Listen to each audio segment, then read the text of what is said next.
अस्सलाम dear student. आज का जो हमारा टॉपिक है वो है बेसिकली बर्न एंड स्किन। अगर हम बर्निंग की बात करें तो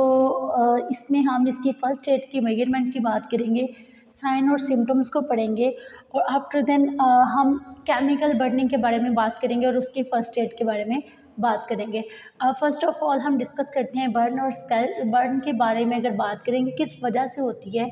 कि कौन सी जो सिचुएशंस हैं जिसकी वजह से हमें बर्निंग हो सकती हैं। तो यहाँ हमने कुछ चीज़ें डिस्क्राइब की हुई हैं। ये अगर due to the dry heat like tyre वगैरह से और मे बी हॉट मेटल्स वगैरह से अगर हमारा कनेक्शन हो या कांटेक्ट हो तो उस वजह से भी ये बर्निंग हो सकती है। केमिकल से हो सकती है, एसिड से हो सकती है, अमोनिया या कोई कॉस्टिक सोडा वगैरह जो होता है, ये इन सारी चीज़ों से हमें बर्निंग हो सकती है। इलेक्ट्रिसिटी से बर्निंग हो सकती है, रेडिएशंस वगैरह से बर्निंग हो सकती है। स्कैल्स क्या होते हैं, ये काज किए जाते हैं मॉइस्चराइजिंग हीट की वजह से, लाइक जैसे कि बॉइलिंग वाटर हो गया, स्टीम हो गया या हॉट ऑयल हो गया या पालेटिव वगैरह। अगर हम फर्दर इनके साइंस की बात करें तो बेसिकली जो बर्न किया पार्ट होगा वहाँ जलन होगी, दर्द होगी और वो जो हमारा पार्ट होगा या वो एरिया अफेक्टेड होगा, मुतासर हुआ होगा दर्द और जलन की वजह से, निशानात भी उस पर होंगे जलने की वजह से। और हमें बार बार प्यास का एहसास होगा, स्किन जो होगी वो बहुत ज़्यादा रेड होगी, इवन उसके ऊपर ब्लिस्टर फॉर्म में एक लेयर आ जाएगी। उसके बाद सुपरफिशियल बर्निंग होती है, मतलब हमारी स्किन अच्छी तरह जल चुकी होती है, अगर कभी मतलब कि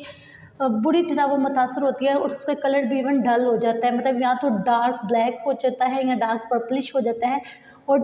बाज़ औक़ात स्किन डीपर पार्ट्स तक जल जाती है, इवन के बोन्स तक वो अफेक्ट करती है, शॉक्स हो सकते हैं। और फर्स्ट एड मेजर कैसे की जाती है, इसके फर्स्ट एड मेजर करने के बहुत सारे प्रोसेस हैं। अगर हम देखें तो हम उन रिंकल्स को या वो ब्लिस्टर लेयर होती है that are situated in our skin, जो हमारी स्किन के ऊपर आ जाती है आफ्टर बर्निंग, तो उसको रिमूव किया जाता है, अरेंज किया जाता है इमीडिएटली पेशेंट को हॉस्पिटल ट्रांसफ़र करने के लिए। कोई ऐसी चीज़ जिसके बरक्स कोई गाड़ी वगैरह कि फ़ौरन पेशेंट को हॉस्पिटल ट्रांसफ़र किया जाए। उसके अलावा उसके ऊपर कभी भी लोशन वगैरह नहीं फेंका जाता या ऑइंटमेंट खुद से यूज़ नहीं की जाती, ना ही कोई ऐसा ऑयल वगैरह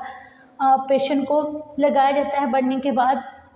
या उन एरियाज़ पर जहाँ कभी बर्निंग हुई हो या फिर ब्लिस्टर फॉर्म में लेयर आई हो, बल्कि ठंडे पानी से पट्टियाँ की जाती हैं। और ना ही जो उसके जो कपड़े हैं उनको खींचा जाए बर्निंग जिस एरिया पर हुई है। उसके अलावा पेशेंट को बगैर किसी ज़रूरत के तक बार बार इरिटेट ना किया जाए, उसकी स्किन को बार बार टच ना किया जाए। अगर हम केमिकल बर्न्स की बात करें तो इसमें रिमूव किया जाता है कंटेमिनेट क्लॉथ को। ये हमने यहाँ बात की सिंपल बर्निंग की, बर्निंग तो डिफरेंट वे से हो सकती है। अगर केमिकल से बर्निंग हो जाती है तो उस कंडीशन में कंटेमिनेट क्लॉथ केयरफुली सेकिंग किया जाता है वाटर में, और उसके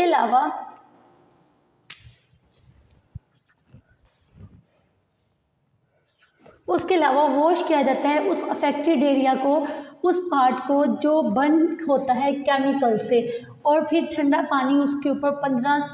10 से 15 मिनट या 15 से 20 मिनट फ्लोटिंग फॉर्म में उसके ऊपर बहाया जाता है। फर्स्ट एड ट्रीटमेंट दिया जाता है इलेक्ट्रिकल बर्निंग को और शॉक को किस तरह। तो इसमें फर्स्ट ऑफ ऑल स्विच जो करंट का होता है उसको ऑफ किया जाता है और रिमूव किया जाता है प्लग को सॉकेट वगैरह से। उसके बाद जो पेशेंट होता है अगर वो वायर उसके हाथ में या उसकी बॉडी के साथ टच है तो उसको किसी वुडन बॉक्स के साथ रिमूव कर दिया जाए, मतलब कोई लकड़ी का टुकड़ा या फिर उसे लकड़ी की जो मतलब कोई स्टिक वगैरह है उससे उसको रिमूव किया जाए पेशेंट से। उसके बाद हो सके अगर आपके पास रबर ग्लव्स हैं तो उसको वेल किया जाए, मतलब उसको पहना जाए। और आर्टिफिशियल वेंटिलेशन की अगर ज़रूरत पड़ जाती है अनकॉन्शियस कंडीशन में तो वो दी जाए। और अगर पेशेंट का कार्डियक अरेस्ट हो जाता है ड्यू टू द बर्निंग या इनहेलिंग प्रोसेस भी बाज़ होता है केमिकल्स की वजह से, तो उसके कार्डियक पर मसाज की जाए। तो मतलब उसको बेसिकली उसके जो कार्डियक अरेस्ट हो जाता है तो उस पर इंटरनल एक्सटर्नल मसाज की जाए बाहर से।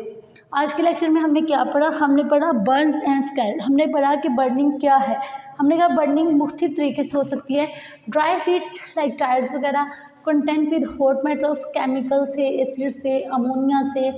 कॉस्टिक सोडा से, इलेक्ट्रिसिटी से, रेडिएशन से। स्केल्स कहा कि कॉमन काजेज हैं मॉइस्ट हीट के, जो कि boiling water, steam and hot oil या रिलेटेड वगैरह से हो जाती हैं। साइंस की बात की तो बहुत ज़्यादा पेन होता है उस पार्ट पे जहाँ बर्निंग हुई होती है, और वो जो एरिया होता है बहुत ज़्यादा अफेक्टेड हुआ होता है जहाँ बर्निंग हुई होती है। बहुत ज़्यादा बार बार प्यास महसूस होती है, रेडनेस हो सकती है, स्किन पर एक ब्लिस्टर फॉर्म में लेयर भी आ जाती है। सुपरफिशियल पार्ट जो है वो जल चुका होता है, मतलब स्किन की बात हो रही है कि वो ख़राब हो चुकी होती है, फट चुकी होती है, या ब्लिस्टर फॉर्म में उसके ऊपर एक लेयर आ जाती है, या फिर उसका कलर जो है टोटली चेंज हुआ होता है, ब्लैक या पर्पलिश कलर में आ जाता है, या उसकी इवन एक बात जो कहा डीपर जो बॉडी पार्ट्स होते हैं लाइक बोन्स जो होती हैं वो भी बर्न्स हो चुकी होती हैं। फर्स्ट एड किस तरह मेजर करनी चाहिए, फर्स्ट एड किस तरह दी जाए, तो अगर पेशेंट को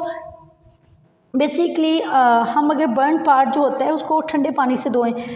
बकेट वगैरह का यूज़ करें, और अगर पानी नहीं अवेलेबल तो उसको कवर किया जाए उस एरिया को विद स्टीलाइट ड्रेसिंग। स्टीलाइट प्रोडक्ट जो हमारे पास ड्रेसिंग वगैरह होती है उसके ज़रिए उसको कवर किया जाए जो उसका बर्निंग पार्ट है, और उसके अलावा उसके रिमूव्स किए जाएँ रिंग्स, या फिर उसकी जो ब्लिस्टर फॉर्म में लेयर हुई होती है उसको रिमूव किया जाए, और ब्रेकलेट्स वगैरह शूज़ और या फिर उसकी जो टाइट फिलिंग आर्टिकल्स होते हैं उनको रिमूव किया जाए बॉडी से, अरेंज किया जाए